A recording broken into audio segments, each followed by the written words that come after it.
Isang napakagandang umaga po sa gabing ito. Papurit pa sa salamat po sa Diyos Ama, Diyos Anak at Espiritu Santo at paggalang po sa ating minamahal na Ina. Napakabuti po ng Ama. Dapat po nung last week po ako nagbahagi, subalit hindi pa po kalooban ng Ama na makapagbahagi ako dahil may idinagdag pa pong kahiwagaan ay pinakita sa akin ng Ama. Dahil po nung last August 5, may hinihiling po kasi ako sa Ama. Sabi po ni Mami Beth dati, di po ba sabi niya, pag daw po tinataas yung Bible ng mahal na Apo, humiling daw po tayo. At napakabisa daw po nung paghiling na yon. So may hinihiling po ako noon, tapos bigla na panaginipan ko po, ang mahal na Apo sa panaginip ko, nagmensahe sa akin ng Banal na Espiritu sa katauhan ng ating mahal na Apo na kung ano po yung hinihiling ko, sinabi niya po na wag ko na daw pong alalahanin yung hinihiling ko po na yon sapagkat siya na po ang bahala para doon. Tapos po, hinaplos niya po yung buong ulo ko po na yan. Tapos po, tinuran po niya na, anak, paputulan mo ang buhok mo dahil yan ang nagiging isang dahilan ng pagsakit ng ulo mo. At paggigising ko po, niisip ko, hindi naman po sumasakit yung ulo ko. Nung mga panahon naman po na yun, hindi na sumasakit. Tapos po, pinagnininayan ko po, naalala ko rin po na sa tuwing magpapabendisyon po ako, di po ba dati madalas yung bendisyon, natatapat po ako lagi nun kay kapatid na Arlene. Lagi din po ang Banal na Espiritu sa katauhan po ni kapatid na Arlene. Lagi din pong hinihilot po itong noo ko na yan hanggang dito po lagi. Lagi naman po ako sa kanya natatapat, laging ganun po. Ngayon na nga po, nag-text po ako sa mahal na Apo, tapos nagbensahe po sa akin. Nag-text po, di ko naman po maitanong kay Apo kung papuputulan ko nga po yung buhok ko. Sabi po ni Mother, wala naman daw pong mawawala. So, ginawa ko po yun. Ito na po. Nung pong Saturday po yata yun, pinahintulot po ng Ama na magbahagi ako. Subalit gaya nga po ng madalas kong tinuturan, kapag nagbabahagi po tayo ng kabutihan ng Ama, lagi rin pong nakagabay, na lagi rin pong nandyan ang masamang espiritu para po tayo ay takutin. Yung kumbaga po para tayo ay medyo maligalig po sa ating pananampalataya. Yun na nga po, kinalingguhan, dumating po yung pagdalisay na sumingit na naman po yung masamang espiritu. Tapos po, nasa Ilocos po ng mahal na Apo. Tapos po nung linggo ng pamadaling araw na po na Lunes, inaapoy na po ako ng lagnat. Talagang nanginginig po ako ng lagnat. Tapos parang di mula po dito hanggang sa likod ko na yan, parang tinatarak po, parang may sibat. Di ko po maintindihan kung paano po. Sobrang sakit po talaga. Hanggang dito po sa tuhod ko, sobrang sakit po talaga niya. Na napakainit ko po. Kung gaano po kalakas ang ulan noon, nung Lunes na Bagyong Labuyo, ganun po maghapon na napakataas ng lagnat ko. Ang ginagawa lang po namin noon, nung po naligo po ako nung mga dahon-dahon, tapos po, nakadalawang biogesic po ako na pinainom po nung nurse namin para daw po maano yung lagnat. Tapos po nung Martes, wala na po yung medyo sinat na lamang po, pero hindi pa rin po ako nakadalo ng gawain. Purihin po ang Ama dahil po udyok po sa puso ko na pumunta kami dito ng hapon, tapos na po yung gawain. Papuri po dahil naabutan po namin dyan ng mahal na Apo. Kung ano po yung tinura niya sa panaginip ko, talaga pong personal po talaga na nangyari po siya na po yung bahala doon sa hinihiling ko. Tapos po, ito na naman po, Martes ng gabi, sobrang sakit po talaga nang nangyari dito sa paa ko na to. Talagang napakakirot po talaga na kung ibig-ibig ko na po na i-text po yung mga kakilala ko para tulungan po akong manalangin. So sobrang kirot po talaga nang nararamdaman ko po talaga. Talagang napakasakit po talaga na hindi ko po maipaliwanag yung kirot ng tuhod ko po. Tapos ang masamang espiritu nagdadatal po ng kabalisahan sa isip ko na talagang hindi po ako makatulog. Subalit napakadakila po ng Ama. Pilit ko pong inapuhap sa aking isipan yung pong mga mensahe ng Banal na Espiritu na lagi niyang tinuturan sa aking isip na ipanatag ko ang aking isip, wag po ako mabalisa sapagkat lagi siyang nakagabay sa akin. Pero talaga pong naglalaban po talaga sa isip ko ang alalahanin. Tapos po yung pong mensahe ng Banal na Espiritu. Purihin at dakilain po ang Ama. Dahil po nakatulog po ako, purihin po ang Ama. Pagkagising ko po, wala na po yung kirot sa mga paa ko. Tapos po, ito po ang pinaka-the best na nangyari. Di ba lagi ko pong sinishare dito no na na nagkakaroon na po ako ng pang-amoy sa sinusitis ko. So, balik po yun, minsan isang araw, 2 araw. Napag nilayan ko po, yung po palang panaginip ko na yun, kasi naligo po ako ng Miyerkules, alam niyo po ba, naaamoy ko na po ngayon yung yung sabon. Sabi ko, nagkakapang-amoy na ako. Tapos po, purihin po ang Ama. Dahil yung po palang paghaplos sa akin ng mahal na Apo, sa panaginip ko, talaga po nagkatotoo po talagang nagkaroon na po ako ng pang-amoy. At ang pinakamahiwaga po na naranasan ko po nung magkapang-amoy ako, hindi ko po kasi naaamoy. Sabi po nila, di ba, may nakakaamoy na napakabango po ng kamay ng mahal na Apo. Hindi ko po naaamoy yun kasi nga wala po akong pang-amoy. Nung pong last Wednesday na nagpa-bendition po ako sa mahal na Apo, na ano ko po yung sa kamay ko, naiwan po yung amoy ng kamay ng mahal na Apo. Tapos po, nag-ano po ako dun sa Lord of Pardon.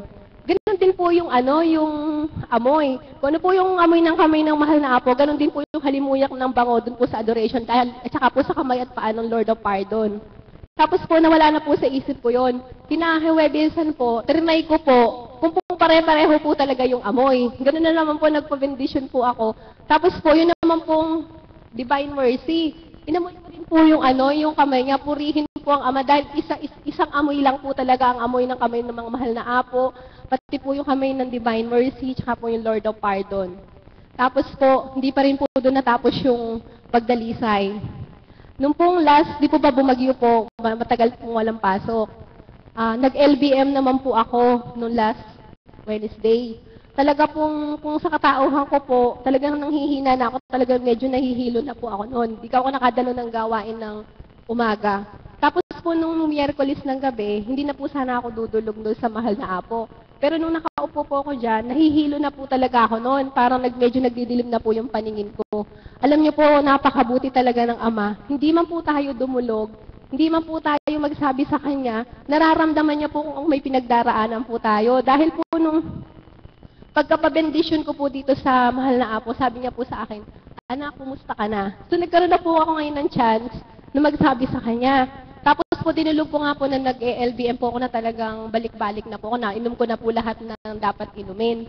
Purihin at dakilain po ang Ama. Dahil po yung sinabi niya po na dapat kong inumin. Pagkainom ko po noon, magdamag na po hanggang nung gawain po natin nung Webes, hindi na po talaga hindi na po talaga ako nadumi at saka po talagang naampat na po talaga yung ko po yung malambot na pagdumi. Kaya po talagang napakabuti po ng Ama. At ang isa po na kamutik din po, kamutik pong masubukan dahil po mahigpit po kasi ngayon yung nilipatan namin na kumpanya. 3 araw po ako nag-absent, kailangan daw po ng medical certificate. Sabi ko po dun sa namin HR, paano naman akong hihingi ng medical certificate sa doktor? Hindi naman nga po ako nagpatingin sa doktor nung time na may sakit ako. At saka alam ko na hindi naman din po yung doktor ang nakapagpagaling sa akin. Paano po akong hihingi ng certificate? Alam niyo po, nung pagka-text po, sabi ko, Ama, tulungan mo po ako. Inihiling ko po na papayag na po na yung nurse lang po namin ang magse-certify na nagkasakit po talaga ako. Tapos po, hindi muna po ako pumunta ng ospital. Dumalo muna po ako ng gawain dito nung Webes. Tapos po, nung hinihintay ko po yung text, pagkatapos ng gawain, wala pa rin pong text. Talaga pong ang sagot ng Panginoon, hindi po late, hindi po advance, talagang on time. Sumabay po kami kay Tia Elena kasi nga po, pupunta na talaga ako kay Rugay kasi wala nga pong text. Alam niyo po, nung nandoon na kami sa na malapit na po kami sa resto nila Chang, bigla po ngayong nag-text yung sabi, okay na daw. Yung pong okay na, hindi ko naman po maintindihan kung okay na, napupunta ba ako sa ospital o hindi na. Alam niyo po, napakabuti ng Ama. Hindi niya po pinahintulot na makatungtong po ako sa ospital. Dahil po kasi noong mga oras na yon, kung po chinek up ako ng doktor, panigurado ko po, i-admit po ako ng doktor. Kaya po nagpupurit, nagpapasalamat po ako sa Ama sa napakadaming kahiwagaan niya po na ipinararama sa buhay ko sa kabila po ng aking mga pagkukulang. Kaya po, walang hanggang papurit, pasasalamat po ang aking ibinabalik sa ating Panginoon. Maraming salamat, kapatid. Talaga pong mahiwaga, makapangyarihan. Talagang wala pong exact words na pwede nating ibigay sa Panginoon sapagkat talagang hindi po siya nagpapabaya sa mga anak niya, lalong-lalo na po yung mga nagtitiwala. Kaya patuloy po tayo magtiwala At yung mga hindi natin inaasahan, yun po ang ibibigay sa atin. Ang susunod po na magbabahagi ay mula po sa San Miguel, Bulacan. Palakpakan po natin ang ating kapatid na si Tess Fernandez.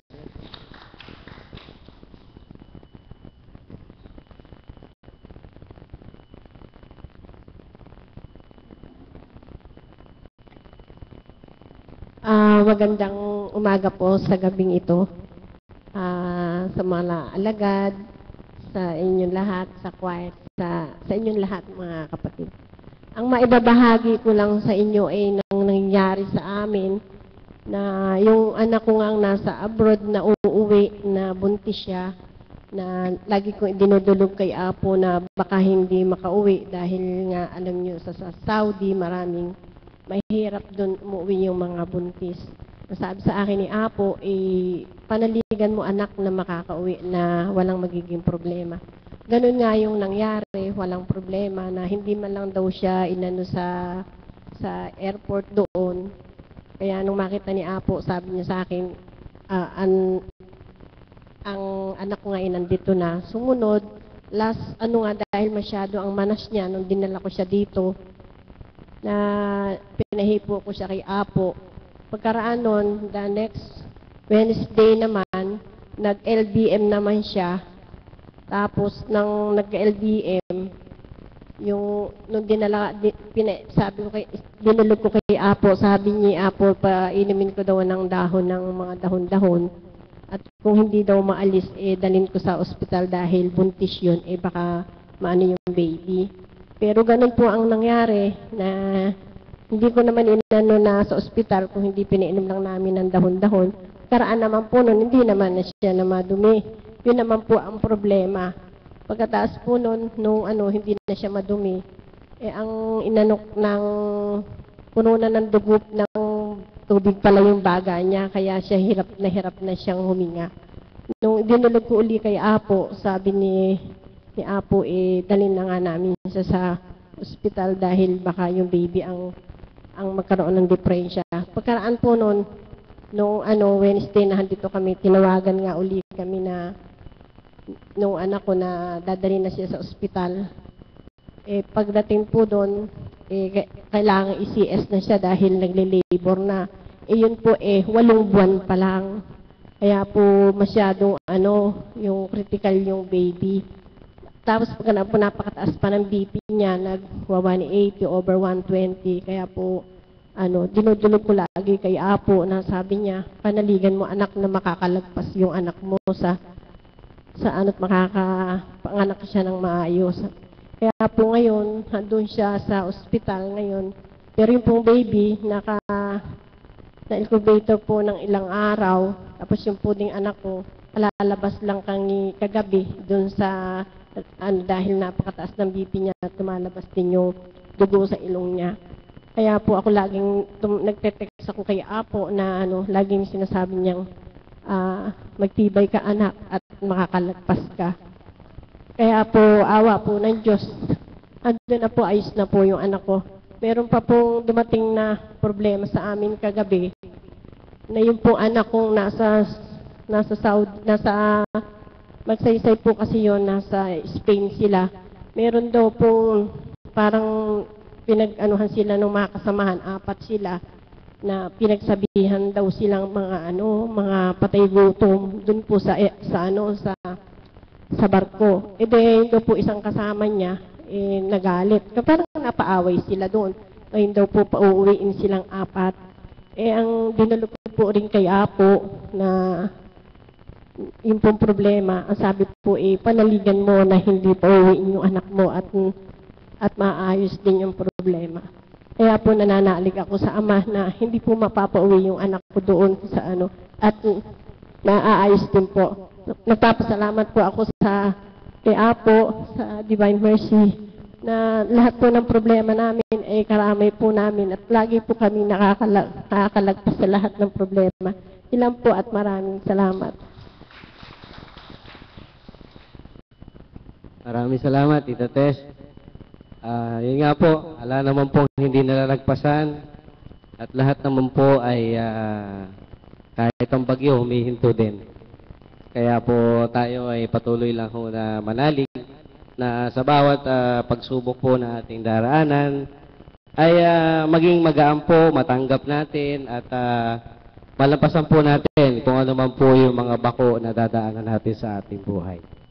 Ang pangatlo po na magbabahagi, palakpakan po natin ang kapatid natin si Melinda Tomas.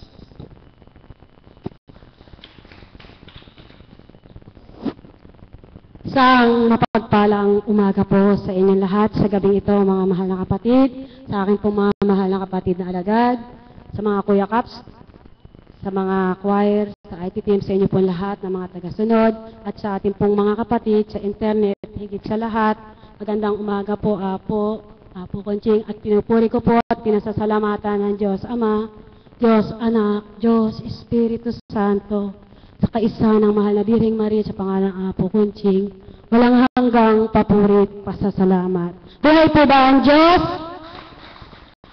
Alam niyo po, mapalad po tayong lahat, sapagkat ibigay ng Ama ang kanyang kalooban sa bawat isa sa atin, na tayo ay kanyang tinipon sa dakong ito, upang hasikan ng mabubuting binhi mula sa taong kanyang kinalugdan, ang ating mahal na Apo Conching. Nung una, sabi ko, paano nga ba kumilos ang kapangyarihan ng Ama, ang buhay na Diyos sa dakong ito? Alam niyo po ba, hindi ka man magluwal ng tanong kung ito nananatili sa isip mo at nagninilay ka sa bawat pahayagan ng mga kapatid na nagbabahagi sa dakong ito, dahil marating ang takdang araw na ikaw mismo sa buhay mo na pinararanas ng Ama ang mga kaganapang sa una hindi mo kayang sukat akalain, hindi mo maunawaan, subalit sa kanyang kahiwagaan, sa kanyang kapangyarihan na walang hanggan, walang bagyo, walang unos na hindi kayang tawirin ng sinumang sa kanya'y nagtiwala ng lubusan at umasa na hindi magpapabaya ang buhay na Diyos sa dakong ito. Mapalad po akong matuturing tayong lahat kasi po nang dumating ang isang kaganapan sa buhay ko, hindi ko inakalang malalagpasan ko ang lahat ng ito. Oo nga po't may konting dadalamhati sa puso dahil sa may isang kapatid ako na nawala sa buhay namin, na ang kanyang sakit pang mayaman po. Sa katulad kong wala, mahirap tumawid. Pero ang inasahan ko ang Ama, dito ko siya dinala. Kasi natutunan ko sa dakong ito, hindi mahalaga ang kagalingan ng katawan lupa. Hindi mahalaga kung gaano kahaba ang buhay kung wala ang Kristo. Kung hindi mo siya kilala, kung hindi mo nadarama ang pagmamahal niya na buhay siya. Subalit sabi sa akin ng mahal na Apo, huwag ko ditong dalhin dahil hindi siya pang dito. Subalit, ang tanging nasambit ko, inilalaga ko sama ang aking kapatid. Nananalig ako, hindi man ang kagalingan ng katawan lupa ang makamtan, mas masarap na ang kanyang kaluluwa ang gumaling at magkaroon siya ng paghahanda sa kanyang takdang araw.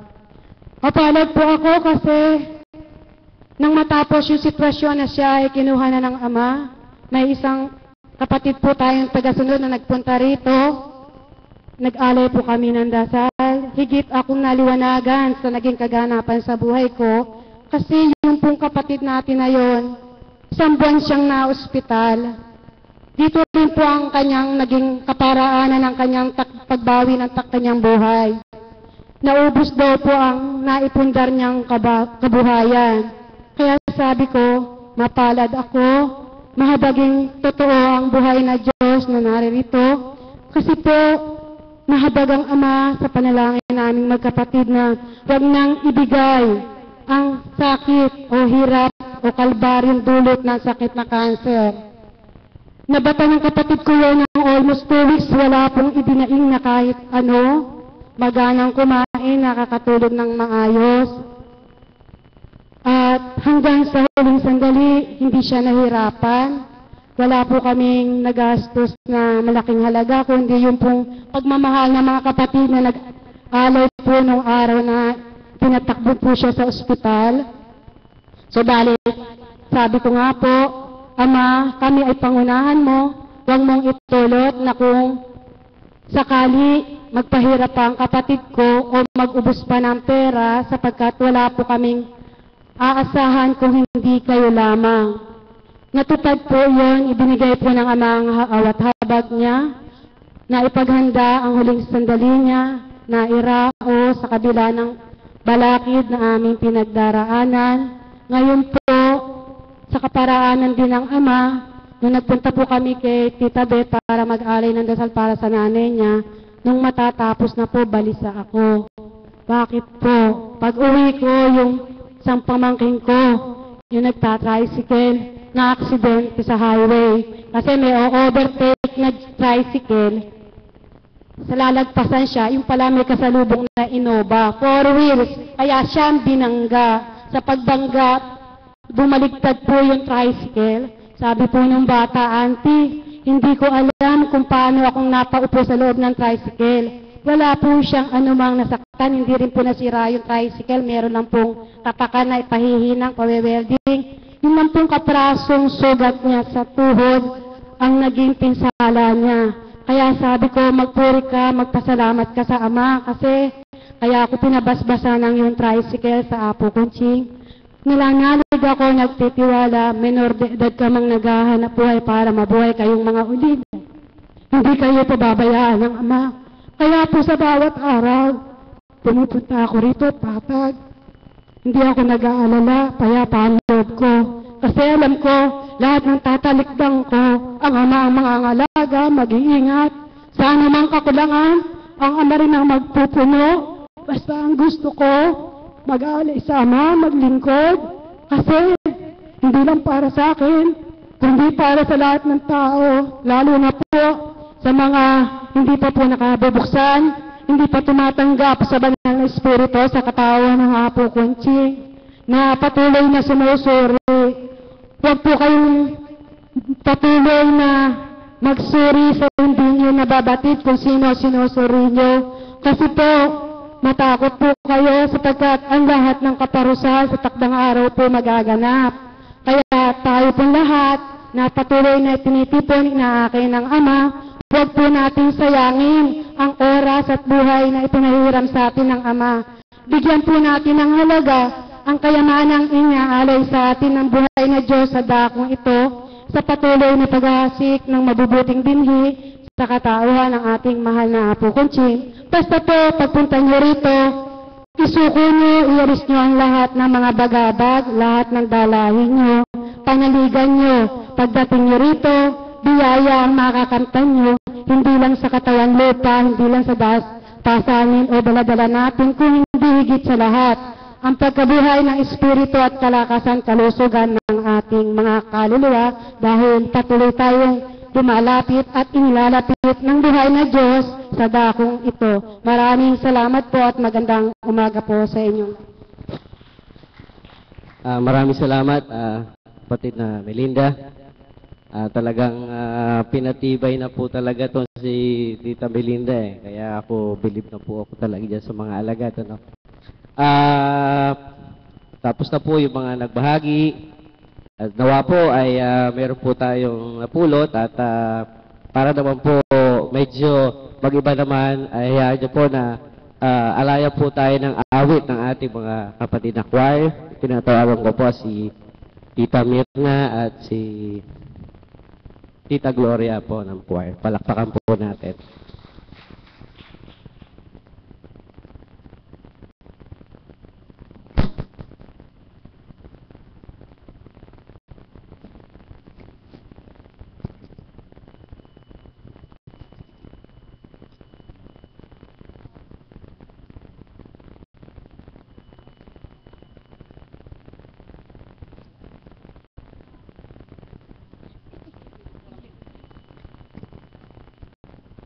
Hello po. Buhay ang Diyos! Habang inaantay po natin yung pagbaba po ni kapatid na Mirna, siyempre po, Magandang umaga sa inyo lahat sa gabing ito, sa biyaya ng panahon na binigay po sa atin ng Panginoon.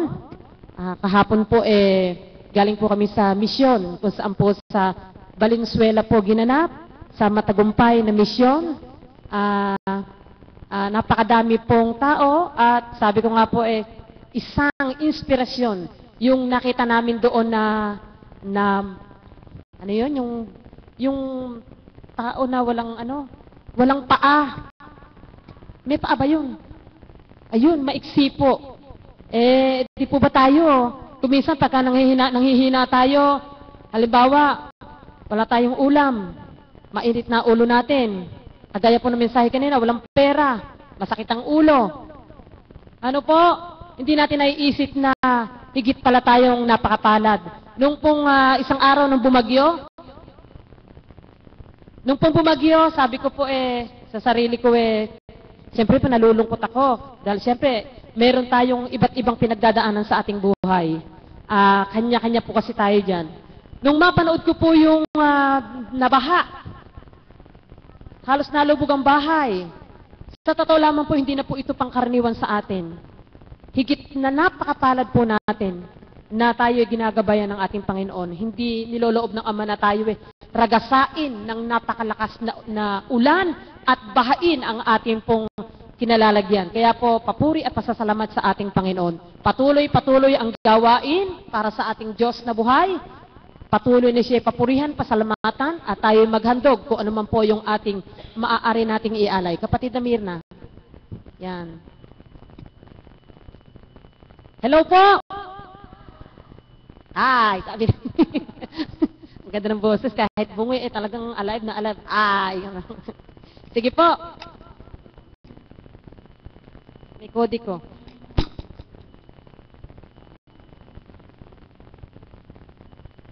Pasensya na po sapagkat bagamat mistisa, may katandaan na, hindi na maalala yung kanta.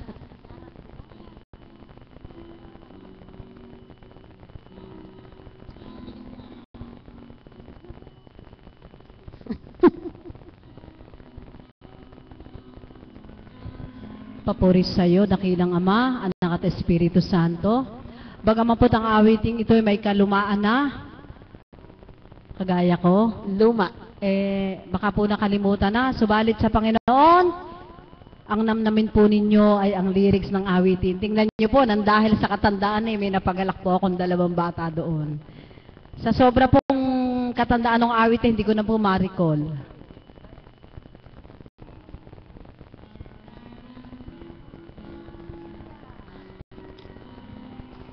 Masaya. Sila yan, bigyan ng pag-asa, lahat mamahal, pusong nagdurusa. Iwasan ang pag-aalinlangan, lahat ng araw kita'y mamahalin. Sa labi ng imbing kamatayan, titanging yaring pagmamahal, tulutang magtapat sa'yo hirap, lahat ng araw kita'y mamahalin. Maalaala mo kaya ang sumpa mo sa akin, na ang pag-ibig mo ay sadyang di magmamaliw. Kung nais niyong matanto, buksan ang aking puso, at tanging larawan mo ang donggoy na nakatago. Di ka kaya magbago sa iyong pagmamahal, hindi giliw ko hanggang sa libingan. Okay, sarap mabuhay, lalo na't may lambingan. ligaya sa puso ko ay di na mapaparang. Dahil sa inyo, nais kong mabuhay. Dahil sa inyo, handang mamatay. Dapat mong tantuin, wala nang ibang giliw. Puso ko'y tanungin, ikaw at ikaw rin. Dahil sa'yo, ako'y lumigaya. Pagmamahal ay alayan ka. Kung tunay man ako, ay alipinin mo ang lahat sa buhay ko'y dahil sa'yo. Silayan at bigyan ng pag-asa, pagmamahal, pusong nagdurusa. Iwasan ang pag-aalinlangan. Ang lungkot na naman eh.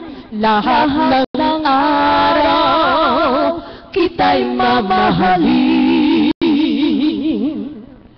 Sa labi ng hindi kamatayan, itangi yarang pagmamahal. Tulutang magtapat sa'yo hirang, lahat ng araw kita'y mamahalin. Dahil sa'yo, ako'y lumigaya. Dahil kay Apo, ako ay nabago. Dahil kay Apo, ako ay masaya. May pagsubok man, lumalaban tuwin na. Dahil sa inyo, kayo'y inspirasyon ko. Lumalakas ako dahil sa inyo. May pagsubok man ako, ako pa rin ay naririto upang mag-alay sa inyo, pagkat atas ng Ama ko. Dahil kay Apo, malakas ang loob ko. Dahil kay Apo, napapangiti ako. Manakanakay may lumbay na totoo. Subalit batid kong pagsubok ng Ama ito upang patunayang totoo. Ako nga ba'y lingkod niyang totoo. Salamat po, ikaw naman. Dahil sa'yo, ang saya ko po, ano po? ako'y naririto. Niloob ng Ama, ako'y makapiling mo. Tayo ay nabago dahil sa Espiritu. Apo na nakatunghay sa'yo sa pagkatao ko. Dahil sa Ama, lahat tayo ay naririto. Tunay na inakay niya upang puso'y malinis ang totoo. Dapat niyong tantuin, ano baga ang nasa ng Ama ko, kung di tayo lahat ay mabago. Tanggapin ng Diyos Espiritu.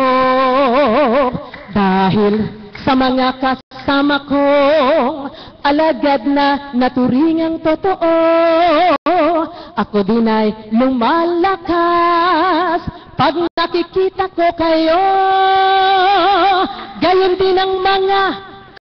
nga naririto, nais ko nga'y makiisa sa inyo. Di nga lang pwede mga mahal ko, pagkat babae nga ako. Mga choir na kasama ko, totoo itong sasabihin ko sa inyo.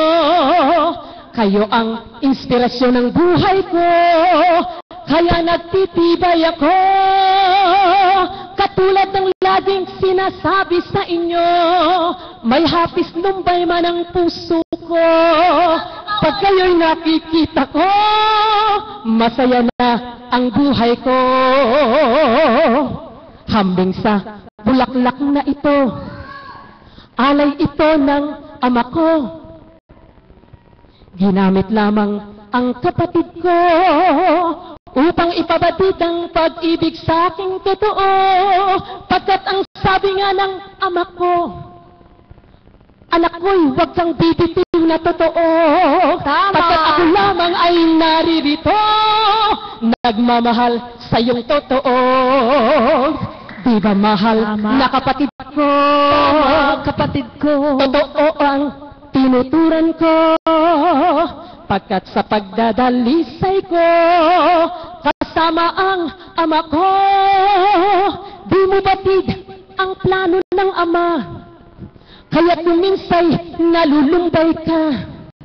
Subalit ang di mo nababatid, anak ko, pinakikibay lang kita.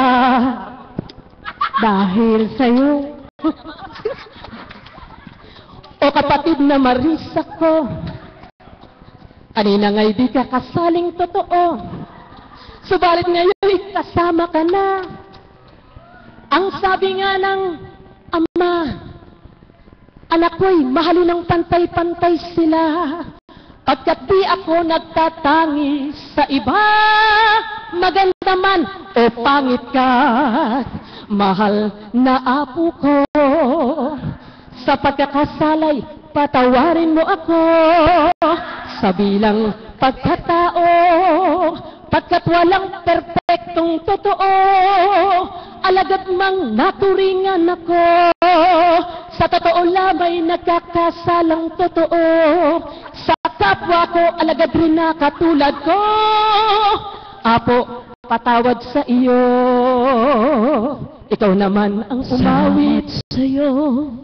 Kala ko'y tinawag mo ako sa harap na ito, upang ikaw'y panoorin ko lang. Mahal na kapatid ko, may gampanan ako, atas ng ama ito, pagdakay iniwan ko, dahil mahal kita. Thank you, Lord. Dahil sa'yo guro, kami ay nabuo bilang choir na turingan, binuo ng amang mahal sa pamamagitan ng kanyang kinalugdan.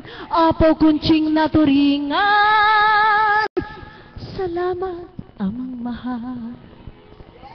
Salamat din sa iyo kapatid na Alan, sa pagtaguntong ng pianong iyan, pagkat ang awiting ko'y sinaliwan ng magandang tugtuging mainam, katulad nga ng aking tinuturan. Mga tinuturoan kong choir ay nakangangang lubusan, pagkat sila'y hangang-hanga sa gurong mahal, na kung minsan ay pasaway. Pasaway man ako, may puso rin naman ako. Nadadama ko ang totoong pahatid sa akin ng ama ko.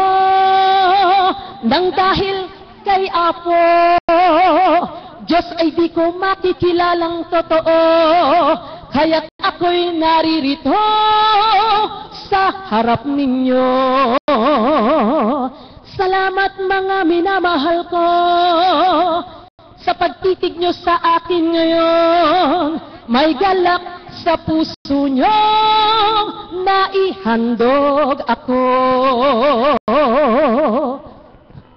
Tapos na po.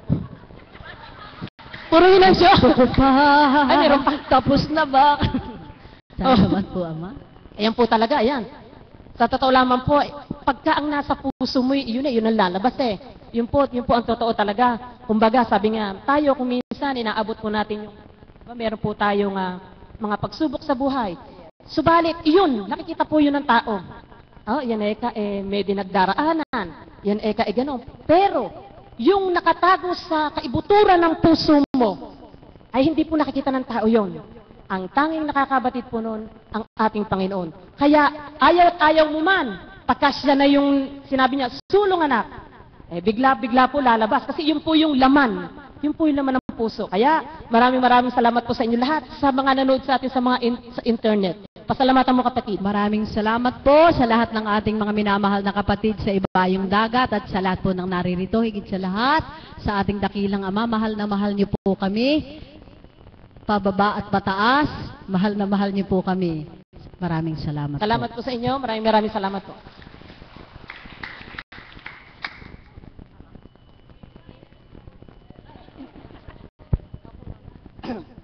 Maraming salamat. Nasiyahan po ba kayo? Ako, nabawasan na 1 kilo ang aking problema dahil sa kinanta nilang dalawa. Lahat po ay inaanyahan tumayo.